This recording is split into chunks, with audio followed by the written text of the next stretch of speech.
Olá, bem-vindo a mais uma aula de Fundamentos de Biologia Celular e Tecidual. Tecido, você sabe o que é um tecido? Se você não sabe, deixou de assistir alguma aula. Tecido pode ser definido por um conjunto de células e matriz extracelular que desempenham funções específicas. Essas células têm que ser, de alguma maneira, mantidas unidas, especialmente se eu estiver falando de um tecido epitelial, no qual a união intercelular permite a existência de uma camada de células para separar dois ambientes, que é uma característica de tecido epitelial.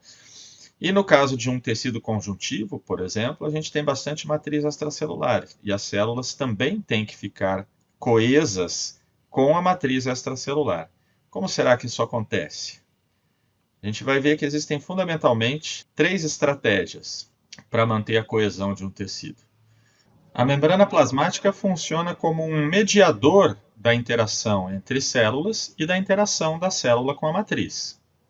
Nós vamos ver que o citoesqueleto tem uma participação importante também, porque o citoesqueleto está representado pelas proteínas que conferem resistência mecânica à célula. E também o citoesqueleto será importante nos processos, nos mecanismos de sinalização para manter essa coesão. E a própria matriz extracelular, que é repleta de proteínas que interagem com as células e interagem entre si para manter essa coesão. Nosso foco vai ser os tecidos de animais multicelulares. Aqui nós estamos vendo dois deles. O tecido epitelial, que é um tecido que reveste superfícies de órgãos, reveste a superfície do corpo e delimita as cavidades do corpo também. E logo abaixo a gente tem o tecido conjuntivo, sobre o qual esse tecido epitelial se assenta. Vejam que no tecido conjuntivo predomina a matriz extracelular no lugar de células, enquanto que no tecido epitelial a gente tem uma grande quantidade de células e pouca matriz extracelular. O citoesqueleto está representado aqui e já é possível você perceber que as conexões célula-célula e as conexões célula-matriz mediam a interação do citoesqueleto de uma célula com a outra ou da célula com a matriz extracelular.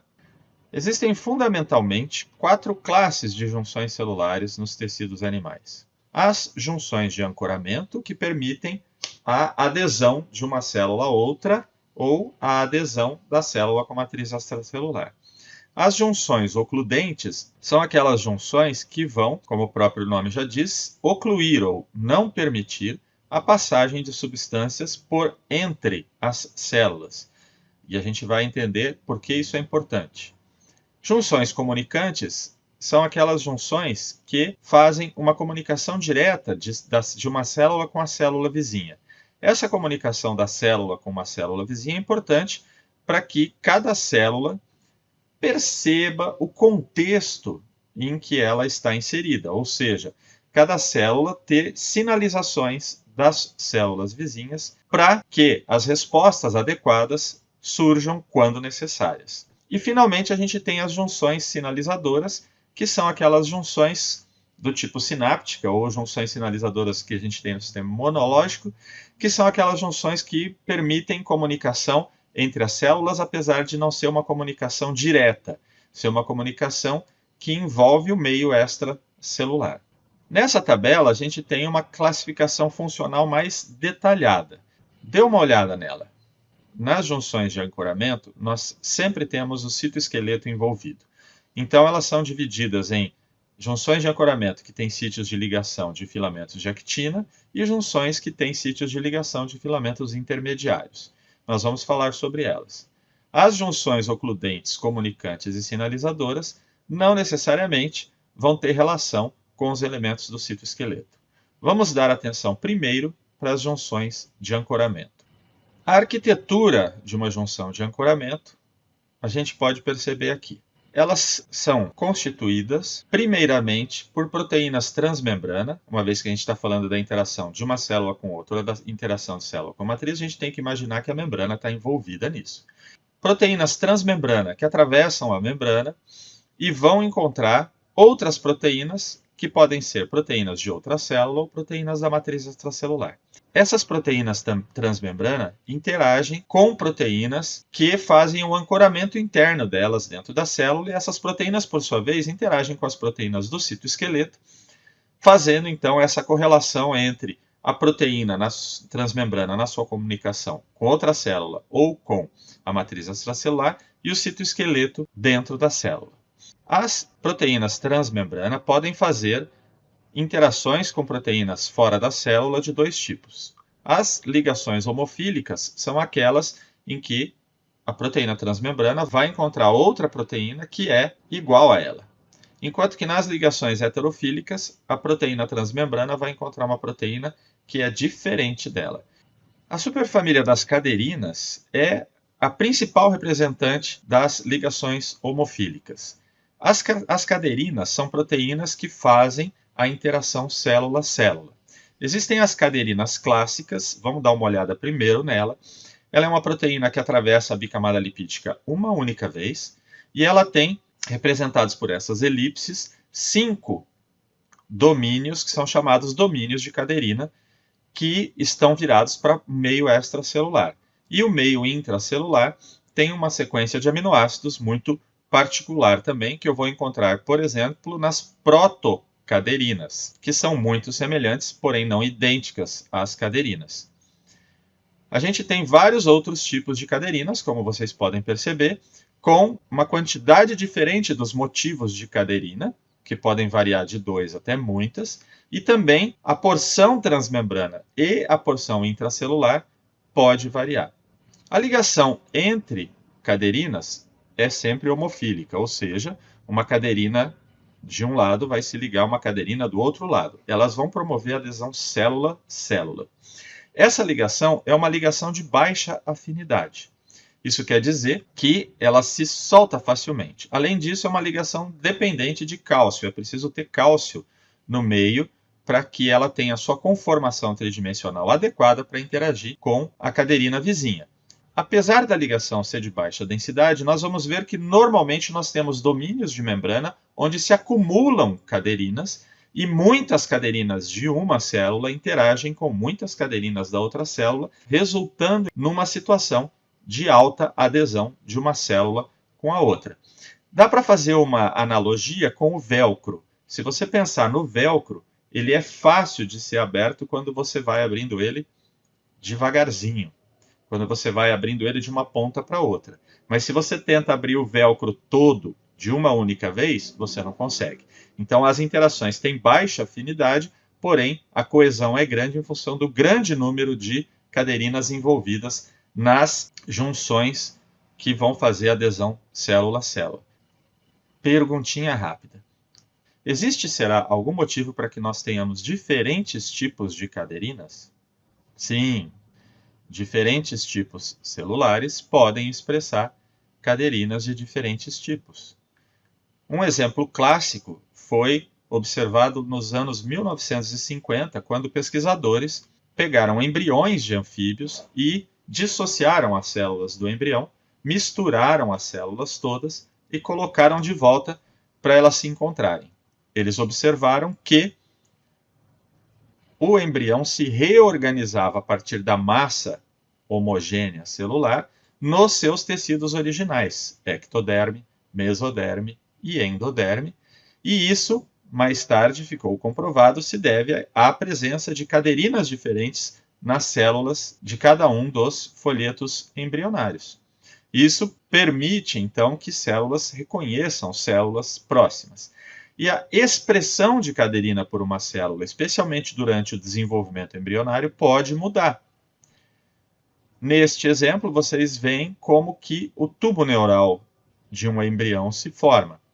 Note que, a partir da ectoderme, caderinas diferentes são expressadas nas células, conforme elas vão se dividindo e recebendo sinalizações de células vizinhas e do ambiente do entorno, elas vão expressando caderinas diferentes, e isso faz com que elas modifiquem o seu padrão de interação para dar origem ao tubo neural e também à crista neural no embrião.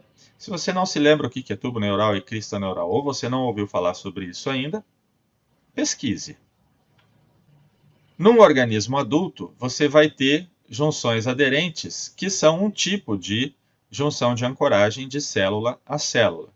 As junções aderentes, elas aparecem principalmente em células de epitélios. Os epitélios precisam de uma proximidade entre as células, e essa proximidade é garantida principalmente pelas junções aderentes, mas também pelos desmossomos que nós vamos apresentar já já. Notem que a junção aderente, ela forma um cinturão ao redor da célula toda. Você usa cinto, ou já viu alguém usando? Imagine o mesmo, faça a mesma analogia, só que o cinto está dentro da pessoa, não está fora. Então, dentro da célula tem um cinturão de filamentos de actina, e esses filamentos de actina estão interagindo com caderinas via proteínas intermediárias, como a gente viu, com caderinas, e essas caderinas estão interagindo com caderinas da célula vizinha, que por sua vez também tem um cinturão de actina no seu citossol, naquela região. Então a gente tem vários cinturões que formam a junção aderente. Esses cinturões de actina podem interagir com miosina, e essa interação actina-miosina resulta em contração. E qual a consequência disso? Por exemplo, no epitélio absortivo do intestino, eu vou ter as junções de adesão, as junções aderentes, todas lá. Quando ocorre essa contração, essa região, que é a região normalmente mais do topo da célula, a região mais apical da célula, ela fica mais estreita do que a região basal da célula. Quando ela fica mais estreita que a região basal, então as células vizinhas começam a se organizar dessa forma piramidal, e isso acarreta na invaginação da camada epitelial, que estava assim. Agora, essa porção de cima ela é estreita e ocorre a invaginação dessa região da porção epitelial. E esse é o principal mecanismo que leva a essas invaginações formarem glândulas, ou mesmo a formação do tubo neural que você acabou de ver no embrião. Então, as junções aderentes, elas são dinâmicas. Elas não necessariamente são apenas para garantir a ancoragem de uma célula na outra, mas elas podem apresentar uma dinâmica muito interessante na formação de tecidos. Os desmossomos são outro tipo de junção de ancoragem. Eles são, por excelência, os caras que vão resistir mecanicamente e fazer com que células vizinhas permaneçam unidas de forma bastante intensa. Por exemplo, soltei.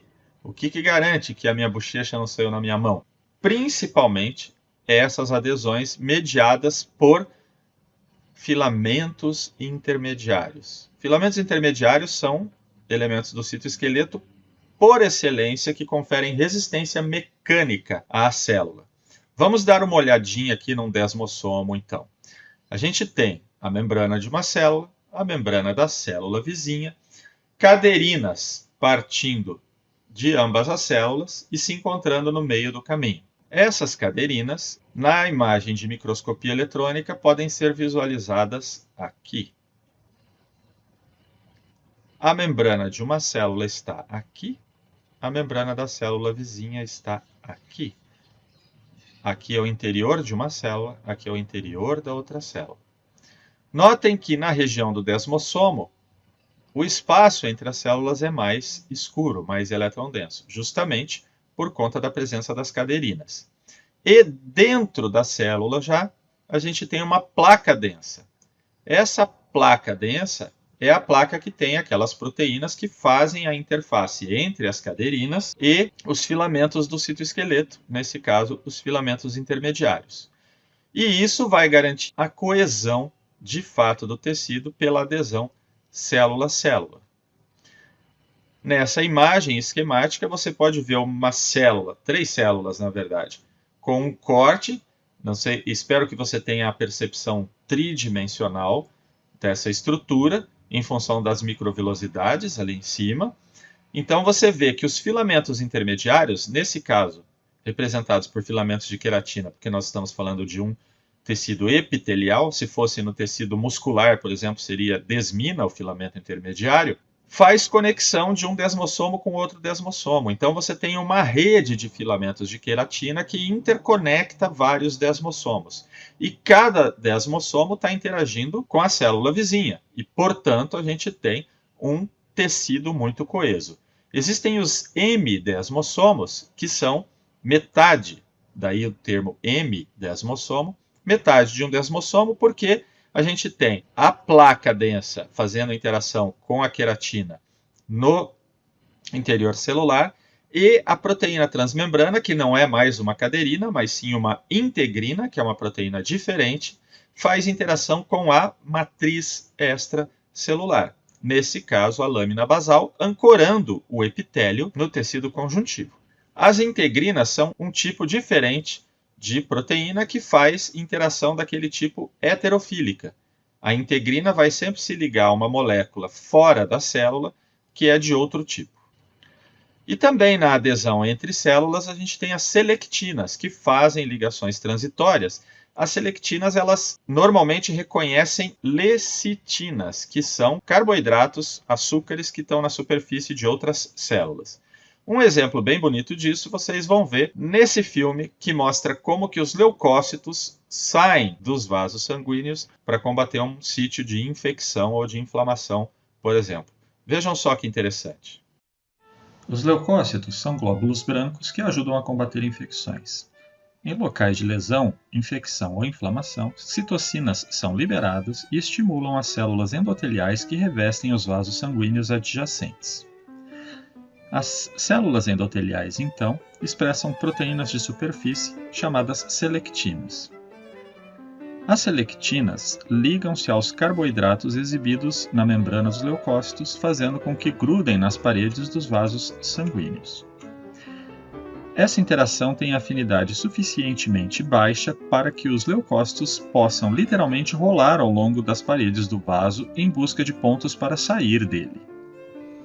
Lá, eles aderem firmemente e se comprimem entre as células endoteliais, sem romper as paredes dos vasos, e rastejam para fora do vaso sanguíneo para o tecido conjuntivo adjacente. Aqui, o rolamento de leucócitos é observado diretamente em um camundongo anestesiado. O movimento para cima e para baixo do quadro é devido à respiração do camundongo. 2 vasos sanguíneos são mostrados. O superior é uma artéria, com o sangue fluindo da direita para a esquerda. O inferior é uma veia, com sangue fluindo da esquerda para a direita. Os leucócitos aderem apenas à superfície das veias, eles não rastejam para fora das artérias. Alguns leucócitos estão firmemente fixados e em processo de rastejar pelas paredes do vaso, enquanto outros já deixaram o vaso e são vistos do tecido conjuntivo circundante. Quando o fluxo sanguíneo é interrompido temporariamente pela compressão suave dos vasos, podemos avaliar a densidade de ambos os vasos com relação aos glóbulos vermelhos. Os glóbulos vermelhos não interagem com as paredes dos vasos e se movem tão rápido sob o fluxo normal que não podemos vê-lo. Quando o fluxo sanguíneo é restaurado, alguns dos leucócitos continuam rolando, enquanto todas as células que não interagem são imediatamente levadas pela corrente.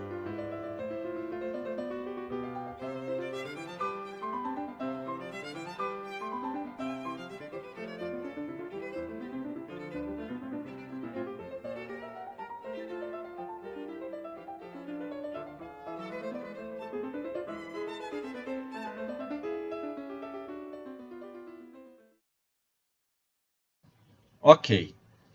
Nós temos também as junções de oclusão, ou seja, elas bloqueiam, ocluem a passagem entre as células.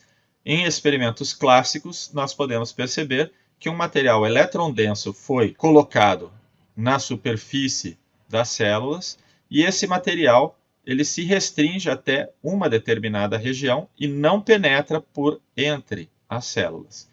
Da mesma maneira, se eu injetar esse material eletrondenso dentro do tecido, ele não vaza entre as células para o espaço fora das células ou na luz de um órgão. As junções de oclusão, que são chamadas junções compactas, elas impedem a passagem de substâncias por entre as células. E aqui vocês podem observar a arquitetura de uma junção compacta. No esquema de desenho tridimensional, você pode perceber que, da mesma maneira que a junção aderente, essa junção de oclusão forma um cinturão ao redor da célula toda. E é preciso, porque se tiver algum espaço sobrando, as substâncias podem atravessar por entre as células. Nesta imagem em que a célula foi congelada e depois quebrada, a gente pode ter uma ideia como se nós estivéssemos olhando de dentro da célula para a junção. Notem que são vários fios que se interconectam, se anastomosam, para formar uma rede intrincada de filamentos proteicos que compõem a junção compacta. Na imagem lateral, agora como se você estivesse vendo um corte, temos duas células, uma de um lado, outra do outro, e o espaço entre elas. Notem como as membranas estão muito próximas na região da junção de oclusão, da junção compacta. Notem que essa é uma ampliação daquela imagem, mas com uma outra microscopia. Essas junções são importantes por vários motivos. Primeiro, elas podem controlar o fluxo de coisas entre o que é fora do organismo e o que é dentro do organismo. Nesse exemplo, nós vemos o transporte de glicose pelas células do intestino. As moléculas de glicose, assim como todas as outras moléculas que vão servir de alimento para o teu organismo, elas passam por dentro das células do intestino e não entre elas. Isso garante um controle do que é dentro e do que é fora e fazer com que dentro seja diferente de fora. Mas mais que isso, um micro-organismo, uma substância tóxica que esteja na luz do seu intestino, não vai entrar. Substâncias úteis para os seus tecidos não vão sair. Daí a importância das junções de oclusão. A comunicação direta entre células é feita por proteínas que formam verdadeiros poros entre duas células. Notem aqui a membrana de uma célula, a membrana da célula vizinha e proteínas que atravessam a membrana de uma célula, atravessam a membrana da célula vizinha e fazem conexão de uma com a outra. Essa conexão é chamada de conexon justamente por causa disso. E notem que as proteínas de uma célula estão perfeitamente alinhadas com as proteínas da célula vizinha na formação de uma junção de comunicação. De tal sorte que o arranjo dessas proteínas faz com que surja um poro que conecta diretamente o citosol de uma célula ao citosol da célula vizinha. E por esses poros podem passar pequenas moléculas, por exemplo, íons podem passar por ali, mas eventualmente até pequenas moléculas de açúcares, por exemplo. Aqui, imagens de microscopia eletrônica, novamente, para a gente entender como que a gente vê, como que a gente enxerga ao microscópio as junções comunicantes. Elas são também chamadas junções do tipo fenda. Notem que, nessa imagem, vocês podem observar o citoplasma de uma célula, o citoplasma de outra, e uma região onde as duas membranas de uma célula e de outra estão muito próximas. Visto como se eu tivesse, então, agora dentro da célula, eu vejo essa mancha na superfície da membrana que corresponde à junção do tipo fenda. Eu posso ter diferentes tamanhos de junção do tipo fenda. Para citar um exemplo da importância dessa comunicação, o seu coração ele bate a partir da contração do ventrículo, que não é de todas as células de uma vez, mas o ventrículo ele se contrai de baixo para cima, aumentando a eficiência para expulsar o sangue para suas artérias, para a sua circulação. Esse batimento de baixo para cima implica que as células musculares da região basal se contraem primeiro e depois as da região apical do ventrículo. A informação das células de baixo para as células de cima vai passando na forma de uma onda de cálcio de célula para célula via junções do tipo fenda. Nos vegetais também existem comunicações desse tipo.